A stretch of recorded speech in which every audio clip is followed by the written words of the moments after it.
નથી પાડી, પણ એ સંપત્તિની સાથે સાથે જો મારા તમારા જીવનમાં સારો વિચાર નહીં હોય, કહે છે તો એ સંપત્તિ એક સમય વિનાશને નોતરું આપશે.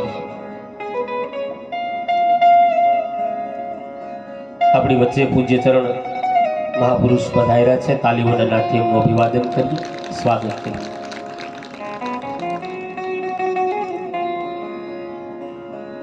તો કહે છે સંપત્તિ કમાવાની શાસ્ત્રકારોએ ના નથી પાડી. સંપત્તિ કમાવી જોઈએ, પણ સંપત્તિની સાથે સાથે જો મારા તમારા જીવનમાં સારો વિચાર નહીં હોય તો કહે છે સંપત્તિ એ વિનાશને નોતરું આપશે.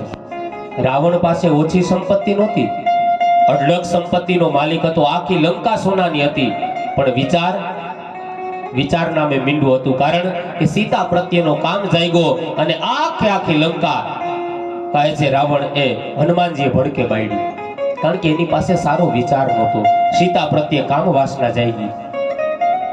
બાકી રાવણ જેવો કોઈ પંડિત ન કહેવાય. રાવણ જ્યારે શિવની પૂજા કરે ને ત્યારે એમ કહે કે જ્યારે કમળના ફૂલ ખૂટી જાય ને ત્યારે પોતાની ભુજાઓ ભોળાનાથ ઉપર ચડાવે. मुझसा योद्धा मुझसा पंडित और न कोई दूजा है, कहे अपनी भुजा को काट काट के मैंने शिव जी को पूजा है. આવી શિવ ભક્તિમાં શ્રેષ્ઠ. પણ કહે છે સીતા પ્રત્યેનો કામ જાગ્યો, સંપત્તિની સાથે સારો વિચાર નહોતો ને એટલા માટે એની જગતમાં ખરાબ પ્રસિદ્ધિ થઈ. અને એટલી બધી ખરાબ પ્રસિદ્ધિ થઈ, આજે કોઈના છોકરાની તુલા રાશિ આવે, ર ને તો અક્ષર આવે, કોઈ દીકરાનું નામ રાવણ રાખે. ચાલો ભાઈ તુલા રાશિ આવી, દીકરાનું નામ રાવણ પાડો. આટલી જગતમાં એની ખરાબ પ્રસિદ્ધિ થઈ, કારણ કે ત્યાં વિચારનો અભાવ હતો. તો સંપત્તિ દ્વારા દેશ ગમે એટલો આગળ આવશે, આર્થિક રીતે આપણે ગમે એટલું અર્થો ઉપાર્જન કરશું, પણ જો જીવનમાં સારા વિચાર નહીં હોય તો એ કમાયેલી સંપત્તિ એક સમય વિનાશને નોતરું આપશે. તો કહે છે સંપત્તિની સાથે મને તમને સારો વિચાર આ ભાગવત ગ્રંથ આપે છે. આ ગ્રંથ દ્વારા યાદ રાખજો, જ્યારે કથા કરવાની ઈચ્છા થાય, કથા કરવાનો સંકલ્પ થાય, મહાપુરુષો કહે છે ત્યારે જ પિતૃનો મોક્ષ થઈ જાય. જ્યારે માણસને વિચાર આવે ને કે મારે આ દિવંગત આત્માની પાછળ કથા કરવી એટલો વિચાર આવે ને ત્યારે જ એ પિતૃનો આત્મા વૈકુંઠ લોકની અંદર રમણ કરવા માંડે. તો કથા દ્વારા એક સારા માણસ બનીએ. દેવ ન થઈએ તો કાંઈ નહીં, અને દેવ થઈને કરવું હું? એ તો 70 વર્ષે 80 વર્ષે મરશું એટલે છોકરા કહેવાના છે કે ડોહીમાં દેવ થઈ ગયા, બાપા દેવ થઈ ગયા. દેવ તો થવાના, પણ કથાના માધ્યમથી એક સારા માણસ બનીએ. આજ માણસ તો ઠેર ઠેર છે, પણ માણસાઈ આજે વેર વિખેર છે. યાદ રાખજો, માણસ પડે ને તો એને એકલાને ફ્રેક્ચર થાય, પણ જો સમાજમાંથી માણસાઈ પડે ને તો આખા સમાજને ફ્રેક્ચર થાય. એક માણસાઈનો દીપ પ્રગટે, એક પ્રેમનો દીપ પ્રગટે, પરસ્પર એકબીજાને લાગણી પ્રત્યેનો દીપ પ્રગટે. આના માટેનું કથા માધ્યમ છે. માણસનું હાડકું ભાંગી જાય, કહે છે એને સાજો કરવા માટે તો ઘણી બધી હોસ્પિટલો હોય, પણ માણસ મનથી ભાંગી જાય ને એના સાજા કરવા માટેનું જો કોઈ માધ્યમ હોય તો એ ભાગવત કથા છે, એ સત્સંગ કથા છે. માણસને મનથી ઊભો કરે. તો કથા દ્વારા એક સારો માણસ તૈયાર થાય. કથામાં કીધેલી 5 સારી વાતો આપણા જીવનમાં ઉતરે, એ પ્રમાણે જીવન જીવતા થઈએ. કહે છે દિવંગત આત્મા એમણમ રાજી થાય, અને આત્મા રાજી થાય ને એ જ ખરા અર્થમાં એનો મોક્ષ છે. અને નિયમ છે, પિતૃઓની પાછળ આપણે જો સત્કર્મ કરીએ તો એને સદગતિ મળે, પણ જો ખરાબ કર્મ કરીએ ને તો પિતૃઓને દુર્ગતિથી પણ કોઈ રોકી ન શકે. માટે જેટલું એની પાછળ સત્કર્મ થાય, જેટલી ભગવાનની કથાઓ થાય, એમાંથી જે કાંઈ સારી વાતો આપણા જીવનમાં ઉતારી અને એ પ્રમાણે જીવન જીવીએ ને તો કહે છે એનો આત્મા રાજી થાય. તો એક સારા માણસ થઈને જીવન જીવીએ, એક સારા માણસ બનીએ. મુંબઈ જેવા શહેરમાં એક વ્યક્તિથી અજાણ્યા 4 વ્હીલને ટક્કર લાગી ગઈ. જોજો માણસની સજ્જનતા, માણસની માણસાઈ કેવી હોય. 4 વ્હીલનો માલિક હાજર નહીં, પેલા માણસે વિચાર કર્યો આ ગાડીને મારાથી આટલું નુકસાન થયું, ગાડીનો માલિક હાજર છે ને શું કરવું? એક સુંદર મજાની ચિઠ્ઠી લખી, કીધું ભાઈ તમારી ગાડીથી મારાથી નુકસાન થયું, જે કાંઈ ખર્ચ થાય ને આમાં મારો એડ્રેસ નાખો, આમાં મારા ફોન નંબર નાખું, ફોન કરીને અથવા એડ્રેસ ઉપર આવીને તમે લઈ લેજો, અથવા ફોન કરજો તો હું તમને આપી જઈશ. આવી ચિઠ્ઠી લખી ગાડીની અંદર મૂકી દીધી. અને એ સમયે પેલો માણસ તો ઉતાવળમાં હતો એટલે નીકળી ગયો. ગાડીનો માલિક ત્યાં આવ્યો. ગાડીને ટકરાયેલી જોઈ, નુકસાન થયેલું જોઈ ન બોલવાનું બોલવા માંડ્યો. કેવા છે માણસો, કલયુગ આવી ગયો, કોઈને કાંઈ ખબર નથી પડતી. આમ ઘણા બધા અપશબ્દો બોલ્યો, ગાળો બોલ્યો. પણ જેવું જ ગાડીનું બારણું ખોલ્યું ને, પેલી ચિઠ્ઠી સામે માણસની નજર ગઈ.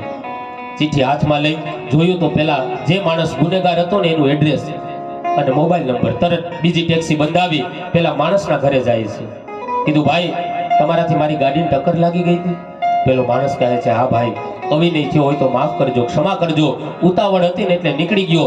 પણ તમારે મોબાઈલ નંબર ઉપર ખર્ચ માગી લેવાય ને, અહીંયા ધક્કો ખવાય? ગુનેગાર તો હું છું, તમે તો ગાડીના માલિક છો. ત્યારે પેલો માણસ કહે છે, ભાઈ હું પૈસા લેવા નથી આવ્યો, ખર્ચ લેવા નથી આવ્યો. ભગવાનની કૃપાથી ધન તો ખૂબ છે, 7 પેઢી ખાઈને એટલું ધન છે.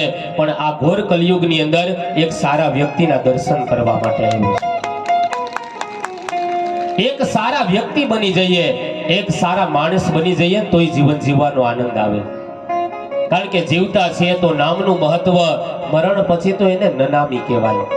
માણસ ભલે ને આખી જિંદગી મોટી મોટી ગાડીઓમાં ફરે, ફોર્ચ્યુનરમાં, ઓડીમાં, પણ જ્યારે નિધન થાય ત્યારે તો એક જ ગાડી હોય જેનું કોઈ નામ નહીં, નનામી.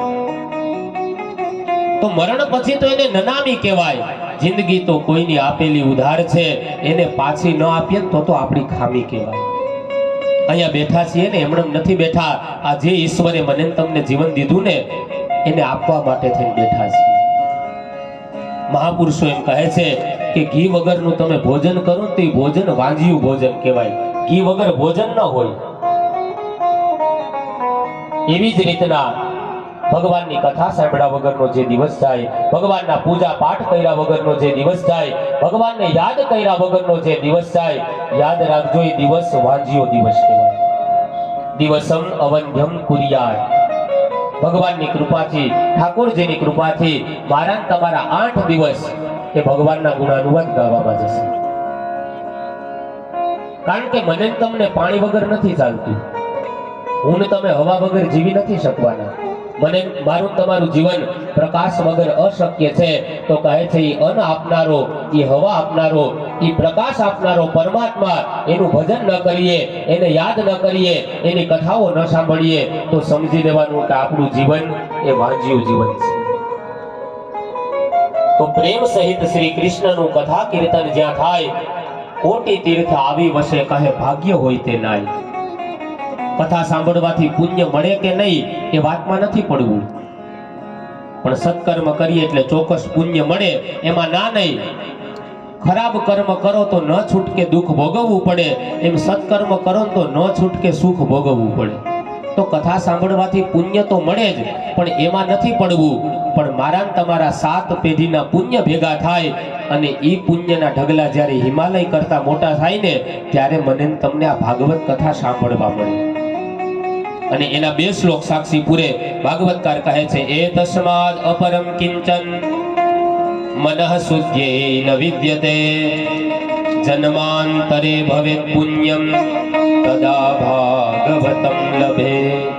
ભાગવતકાર કહે છે, એ તસ્માદ અપરમ કિંચન, કહે છે ભાગવત કથા સાંભળવાથી શું થાય? કહે મનઃ શુદ્ધ્યેન વિદ્યતે, કહે છે માણસના મનની શુદ્ધિ થાય. કહે જન્માંતરે ભવેત પુણ્યમ, કહે છે એક જન્મ નહીં, કહે અનેક જન્મના પુણ્યો એકત્રિત થાય ને ત્યારે મને તમને ભાગવતકાર કહે તદા ભાગવતમ લભે, ત્યારે ભાગવતની કથા સાંભળવાની ઈચ્છા થાય. એક શ્લોકમાં કીધું, વળી બીજો શ્લોક કહેતા કહે છે, ભાગ્યોદયેન બહુ જન્મ સમર્જિતેન સત્સંગમં ચ લભતે પુરુષો યદાવે અજ્ઞાન હેતુકૃત મોહ મદંધકાર નાશમ વિદાય હિ તદોદયતે વિવેક. કહે છે ભાગ્યોદયેન બહુ જન્મ સમર્જિતેન.